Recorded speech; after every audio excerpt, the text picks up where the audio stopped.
जब संपूर्ण वैभव होते हुए भी प्रभु श्री राम का मन व्याकुल था, तब गुरु वशिष्ठ के ज्ञान ने उन्हें विषाद से बाहर निकाला।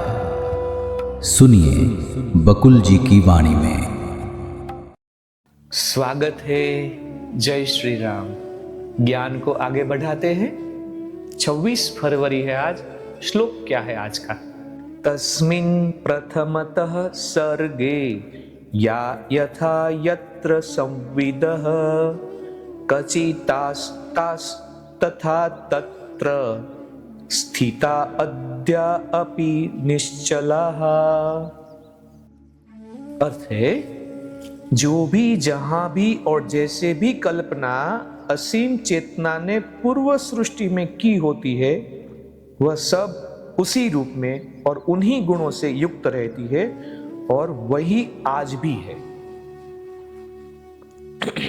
वशिष्ठ ने कहा, हे राम, जिस दूसरी लीला ने सरस्वती से वर प्राप्त किया था, वह आकाश में पहुंची और वहां उसकी भेंट उसकी अपनी लड़की से हुई।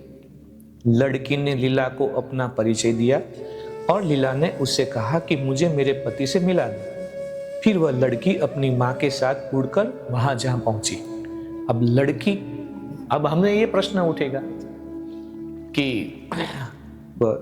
उनकी ही लड़की है, फिर भी लीला को परिचय क्यों देना पड़ा कि मैं लीला हूं? देखते हैं। इस ब्रह्मांड को पार करते समय लीला ने उस ब्रह्मांड को घेर रखने वाले सागरों तथा अन्य अनेक तत्वों को पार किया और असीम चेतना में प्रविष्ट हुई। असीम चेतना में ऐसे अगणित ब्रह्मांड है जो एक दूसरे के अस्तित्व से बिल्कुल अनभिज्ञ है। लीला उनमें से एक में प्रविष्ट हुई। उसी में उसके पति का शव फूलों से ढका हुआ पड़ा था। उसने सोचा, सरस्वती की कृपा से मैं सशरीर यहाँ पे पहुंची हूँ। मैं अत्यंत सौभाग्यशालिनी हूँ। वह राजा के शरीर को पंखे से हवा करने लगी। दूसरी लीला पहले लीला के पति के पास पहुंची है, हालांकि वो ही उनके पति है। सरस्वती ने पहले वाली लीला से कहा, राजा, राजमहल के सभी परिजन आदि सभी असीम चेतना है। इन सभी का अधस्तर भी असीम चेतना का ही परावर्तन है। फिर इस अनोखी सृष्टि के क्रम के संबंध में पहले से दृढ़ धारणा चली आ रही है, इसलिए लोग एक दूसरे को पहचानते हैं। वह अपने भौतिक शरीर से किसी नए लोक में नहीं जा सकती, क्योंकि प्रकाश और अंधकार एक साथ रह नहीं सकते। तो भौतिक शरीर और चैतसिक शरीर एक साथ नहीं रह सकते, ऐसा बोलना चाहते हैं। जब अपने सूक्ष्म शरीर की जानकारी हो जाती है, फिर भौतिक शरीर मिथ्या प्रतीत होने लगता है। मैंने उसे जो वरदान दिया था वह उसका परिणाम है। वरदान प्राप्त करने वाला सोचता है, वर देने वाले ने मुझे जो वर दिया है अब मैं वह हूं।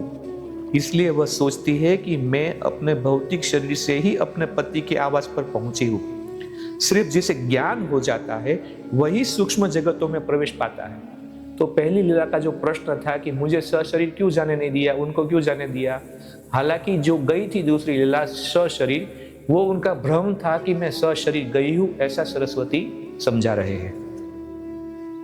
ये लीला कोई प्रवेश नहीं पाता, कोई और प्रवेश नहीं पाता। इस लीला को वह ज्ञान प्राप्त नहीं है, इसलिए इसने कल्पना भर कर ली है कि मैं उस नगर में जा पहुंची हूं जिसमें मेरा पति रहता है।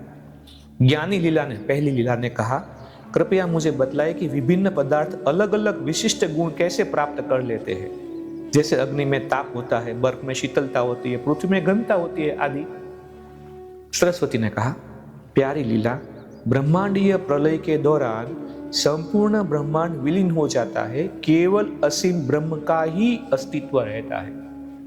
वह सृष्टि के अस्तित्व की कल्पना कर लेता है।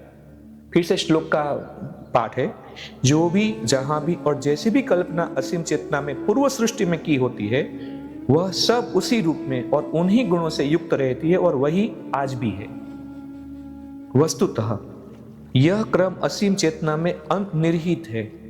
ये सभी पदार्थ तथा उनके गुण उसमें प्रच्छन्न रूप से वर्तमान थे। प्रलय के दौरान भी वर्तमान थे। वे विलीन होते भी तो किस में? फिर कोई पदार्थ अस्तित्वहीन कैसे हो सकता है? कंगन के रूप में प्रतिष्ठित होने वाला सोना पूर्णतः आकार रहित नहीं हो सकता। कंगन में जो सोना है कंगन है ही नहीं, सोना है। लेकिन सोने को आकार रहित हम कैसे कर सकते हैं?